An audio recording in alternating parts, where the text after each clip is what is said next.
2020 में जब एनईपी को लागू किया गया था तो एक टॉपिक पे काफ़ी चर्चा हो रही थी। क्लास 10th में बोर्ड एग्ज़ाम्स को ख़त्म कर दिया गया और कई लोग इसके पक्ष में बोल रहे थे, कई लोग इसके विरोध में बोल रहे थे। तो चलिए अब इन सब चीज़ों पे से पर्दा हट गया है। अब आगे क्लास 10th में बोर्ड होगा नहीं होगा, अगली जो एनईपी के तहत जो किताबें बन रही थी वो कब से मार्केट में आ जाएंगी, इन सारी बातों की चर्चा आज के इस वीडियो में होगी। क्योंकि हाल ही में एजुकेशन मिनिस्टर ने एक इंटरव्यू दिया है और जिसमें उन्होंने सारी बातों पे खुलकर चर्चा की है। तो इस वीडियो को अंत तक ज़रूर देखें कि अगर आपके बच्चे स्कूल में हैं, अगर आप खुद स्कूल में पढ़ रहे हैं तो यह वीडियो जो है वो आपके लिए काफ़ी इम्पॉर्टेंट है। अभी तक अगर आपने चैनल को सब्सक्राइब नहीं किया तो सब्सक्राइब भी कर लीजिए और वीडियो को भी लाइक कीजिएगा। आज के अखबार में एजुकेशन मिनिस्टर धर्मेंद्र प्रधान का एक इंटरव्यू छपा है और उस इंटरव्यू में उन्होंने एनईपी को किस तरीके से लागू किया जाएगा, उसका पूरा फॉर्म क्या होगा, उसका तरीका क्या होगा, इन सारी बातों पे उन्होंने खुलकर चर्चा की है। अभी पिछले कुछ महीनों तक किसी को नहीं पता था कि क्लास 10th का बोर्ड होगा नहीं होगा, अगर होगा तो किस तरीके से होगा। फिर बाद में जब NCF आया, नेशनल करिकुलम फ्रेमवर्क, उसमें कहा गया कि एक नहीं बल्कि दो बोर्ड होगा। तो लोगों को लगा कि अरे अभी तो एक बोर्ड से ही बच्चे परेशान थे, अब दो बोर्ड होगा। इस तरह की जो अटकलें थी वो एजुकेशन से क्षेत्र से जुड़े हुए लोगों के बीच में पूरी तरीके से मतलब चर्चा का विषय बना हुआ था। तो अभी जब एजुकेशन मिनिस्टर का इंटरव्यू आ गया तो उससे अब मामला काफ़ी हद तक क्लियर हो गया है कि आने वाले मतलब न्यू एजुकेशन पॉलिसी में क्या क्या जो भी पॉइंट्स दिए गए थे उसको किस तरीके से और कब कब लागू किया जाएगा। तो सबसे पहले हम चर्चा करते हैं बोर्ड के एग्ज़ाम्स की। जैसा कि NCF में कहा गया है कि बोर्ड का एग्ज़ाम जो है वो अब 2 बार होगा। तो सबको ये लगता था कि 2 बार मतलब जैसे कि पीछे कोविड के बाद 2 बोर्ड्स हुए थे, एक मतलब मिड टर्म में और एक मार्च में जाके, तो कुछ उसी तरीके का कुछ बोर्ड होगा। तो एजुकेशन मिनिस्टर ने बताया कि नहीं, इस तरीके का कोई किसी भी तरह का कोई प्लानिंग नहीं है कि पहले मिड टर्म और उसके बाद फाइनल बोर्ड का, बल्कि जिस तरीके से जेईई मेंस का एग्ज़ाम लिया जाता है उसी के तर्ज पे क्लास 10th और 12th के बोर्ड को भी कंडक्ट करवाने का उनका पूरी प्लानिंग है। अब ये जेईई मेंस का एग्ज़ाम्स किस तरीके से होता है, जैसे जेईई मेंस में पहले दो हुआ करता था, फिर 3, 4 इस तरीके से एग्ज़ाम्स होते हैं और उन सारे एग्ज़ाम्स में जिसमें भी बच्चे का सबसे बेस्ट स्कोरिंग होगा उसको कंसीडर किया जाता है। तो इससे क्या होता है कि कई बार मतलब अगर किसी एक एग्ज़ाम में बच्चे ने किसी भी वजह से मतलब कोई हेल्थ इशू की वजह से, फैमिली इशू की वजह से या कोई मेंटल प्रेशर की वजह से अच्छा परफॉर्म नहीं कर पाता है तो उसके पास एक और चांस होता है कि वो अगले एग्ज़ाम में अच्छा परफॉर्म कर पाए। तो इसी तर्ज पे अब क्लास 10th और 12th का भी बोर्ड होगा। साल में 2 बोर्ड एग्ज़ाम होंगे और बच्चे के पास ये ऑप्शन होगा कि वो दोनों बोर्ड में पार्टिसिपेट करे। अगर वो चाहता है कि उसको ये लगता है कि नहीं एक बोर्ड में ही एग्ज़ाम देकर मतलब उसका अगर पहला बोर्ड ही बहुत अच्छा जाता है, वो अपने ऊपर कॉन्फिडेंट रहता है कि मुझे अच्छे मार्क्स आ जाएंगे, तो उसको दूसरे बोर्ड को देने की ज़रूरत नहीं पड़ेगी। अगर बच्चा 2 बोर्ड दे भी रहा है तो उसके जिसमें बेस्ट मार्क्स होंगे उसी को कंसीडर किया जाएगा। तो ये पूरा का पूरा बोर्ड एग्ज़ाम से रिलेटेड उनकी पूरी की पूरी प्लानिंग है और ये जो लागू होगा वो 2025 में मतलब इस तरह का जो प्लानिंग मतलब जो एग्ज़ाम्स होंगे, जो 2 बोर्ड होंगे वो 2025 से स्टार्ट होंगे। मतलब अभी जो बच्चे 9th में हैं और जो अगले साल 2024 में 10th में जाएंगे उनको या फिर 12th में जाएंगे उनको अगले साल से 2 बोर्ड की जो सुविधा दी जाएगी वो अगले साल से दी जाएगी। मतलब इस साल जो बच्चे अभी पास आउट होने वाले हैं 2024 में जो बोर्ड देने वाले हैं उनके लिए यह नियम नहीं है। तो ये पूरी बातें हो गई बोर्ड एग्ज़ाम से रिलेटेड। अब दूसरा जो एक बहुत, क्योंकि मैं खुद पब्लिकेशन लाइन में हूँ तो एक बहुत हमेशा मतलब एक स्कूल में एक बहुत ही कन्फ्यूज़न का माहौल है कि नई किताबें कब आएंगी और बहुत सारे पब्लिशर्स ने तो जो पुरानी किताबें उसी में थोड़ा बहुत हेर फेर करके उसको एनईपी के हिसाब से करके उन्होंने दे दिया कि हमने एनईपी के हिसाब से तैयार कर लिया।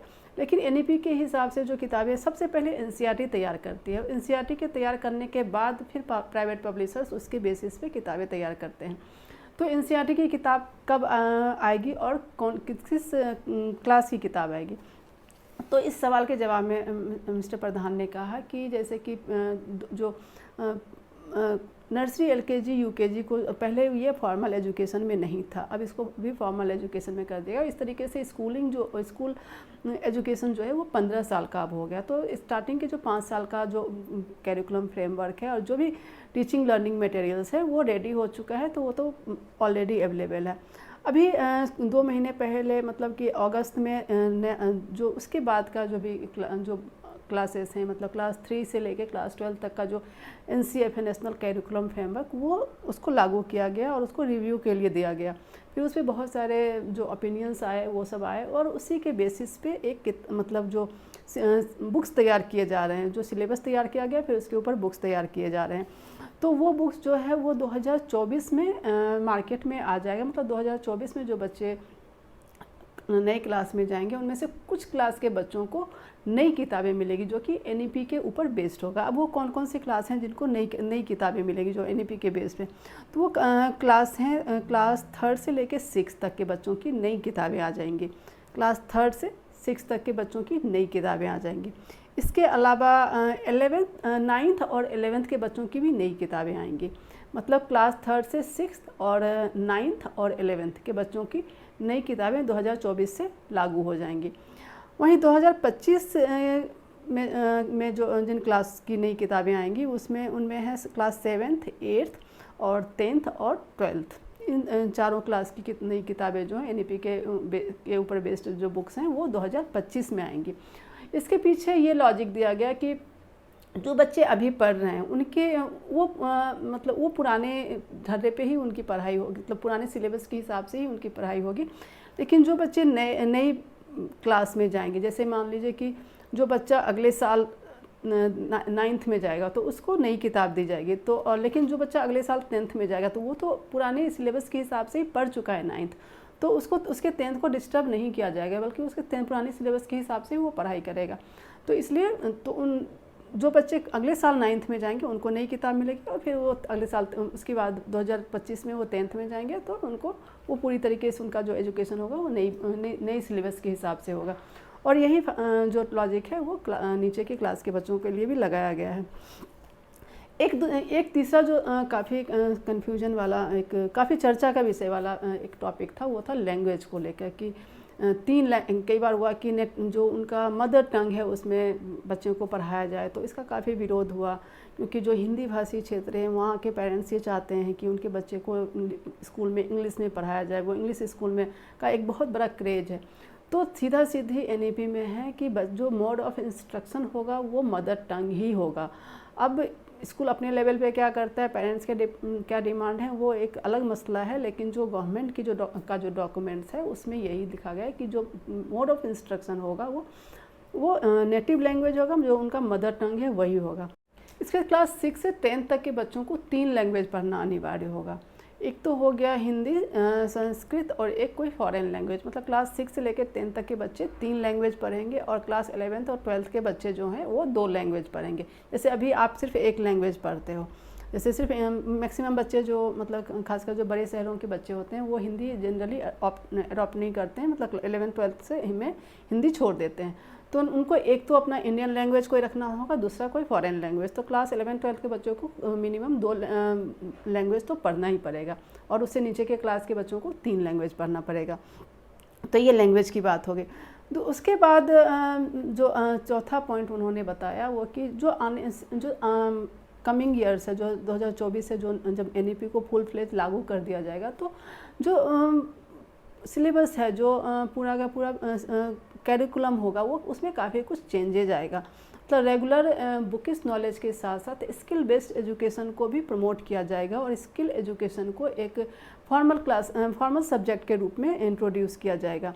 और इसमें बहुत सारी चीज़ें NEP को दस्तावेज को अगर आप पढ़ेंगे तो उसमें बहुत सारे ऐसे फील्ड हैं जिसमें बच्चों को एक वोकेशनल ट्रेनिंग देने की बात की गई है, इंटर्नशिप की बात की गई, बच्चे एक्सपीरियंशियल लर्निंग किस तरीके से लेते हैं उस पर काफ़ी जोर दिया गया। क्योंकि एक क्लासरूम टीचिंग अपनी जगह ठीक है, लेकिन अगर बच्चे को आपको आने वाले वक्त जिस तरीके से पूरी की पूरी दुनिया बदल रही है, उसके लिए अगर आपको बच्चे को तैयार करना है तो आपको एक एक्सपीरियंशियल लर्निंग देना बहुत ज़रूरी है, उनको एक स्किल बेस्ड लर्निंग देना बहुत ज़रूरी है, क्योंकि अभी बहुत सारे सर्वे हमारे देश में हुए हैं जिसमें ये कहा गया है कि मोर देन 80% बच्चे ऐसे हैं जो कि एम्प्लॉयबल हैं ही नहीं, मतलब इंजीनियर हैं बट वो इंजीनियरिंग के लायक नहीं है, वो लॉयर हैं बट वो लॉ मतलब लॉ की प्रैक्टिस करने के लायक नहीं है। तो जिस भी क्षेत्र में वो जा रहे हैं वो पढ़ाई तो कर रहे हैं, लेकिन उसमें वो जो कंपनी की इंडस्ट्री की जो डिमांड है उस डिमांड को वो फुलफ़िल नहीं कर पा रहे हैं, जिसकी वजह से हमारे पास एक अनस्किल्ड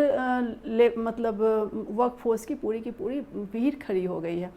तो सरकार की ये पूरी ये कोशिश है कि जो आने वाली पीढ़ी है वो एम्प्लॉयबल हो, उन्हें इसलिए किताबी ज्ञान के साथ साथ उन्हें दुनियादारी की चीज़ें भी उन्हें समझ में आनी चाहिए। और ये कैसे हो सकता है, तो स्किल बेस्ड एजुकेशन दे के, या फिर जो एक अगर मतलब इंटर्नशिप हो गया, फिर अलग अलग तरह की एक्टिविटी के ज़रिए, इसमें जो मार्किंग के जो पूरा सिस्टम है वो भी काफ़ी कुछ बदल रहा है, जो कि जिसका पूरा काफ़ी डिटेल में डिस्क्रिप्शन दिया गया है एनसीईआरटी। एक और जो बहुत इंपॉर्टेंट बात उन्होंने बताई है, और जो जिसे 2024 या 25 में तो लागू नहीं किया जा सकता, उसको मतलब जब second phase of examination reform को लागू किया जाएगा तब उसको लागू किया जाएगा। उसमें है कि सेमेस्टर सिस्टम, मतलब कि क्लास 9 से लेकर 12th तक के पूरे 4 साल को 8 सेमेस्टर में डिवाइड किया जाएगा और हर एक सेमेस्टर का अपना एग्ज़ाम होगा। तो मतलब पूरी की एनईपी के तहत ये पूरी की पूरी एक कोशिश की जा रही है कि जो एक इवैल्यूएशन प्रोसेस है जो हमारे यहाँ जो बहुत ही ट्रेडिशनल है अभी तक, जिसकी वजह से बच्चे में वो स्किल नहीं आ रहा है जो कि मार्केट की डिमांड है। तो उसके लिए एक इवैल्यूएशन प्रोसेस में जब तक आप चेंज नहीं करेंगे, तो सिलेबस में कितना भी कोई भी चेंज हो जाए, कोर्स में आप कुछ भी चेंज कर दें, उस जब तक इवैल्यूएशन प्रोसेस चेंज नहीं होगा तो उतने बड़े लेवल पे चेंजेस नहीं आ पाएंगे। तो ये सेकेंड फेज में किया जाएगा सेमेस्टर सिस्टम को लागू। और अभी तक तो यही है कि 2 बोर्ड एग्जाम्स होंगे, लेकिन दोनों बोर्ड के मार्क्स नहीं लगेंगे, किसी एक के मार्क्स लगेंगे, जिसमें बेस्ट होगा उसके मार्क्स लगेंगे। बच्चा चाहे तो एक एग्ज़ाम दे सकता है, बच्चा चाहे तो दोनों एग्ज़ाम दे सकता है। फिर 2024 से कुछ क्लासेस की नई किताबें आ जाएंगी, कुछ क्लासेस की 2025 में आएंगी। इसके अलावा 3 लैंग्वेज क्लास 6 से लेकर 10 तक के बच्चों को 3 लैंग्वेज पढ़ना पड़ेगा, और 11th-12th के बच्चों को 2 लैंग्वेज पढ़ना पड़ेगा। मोड ऑफ इंस्ट्रक्शन जो होगा वो मदर टंग होगा।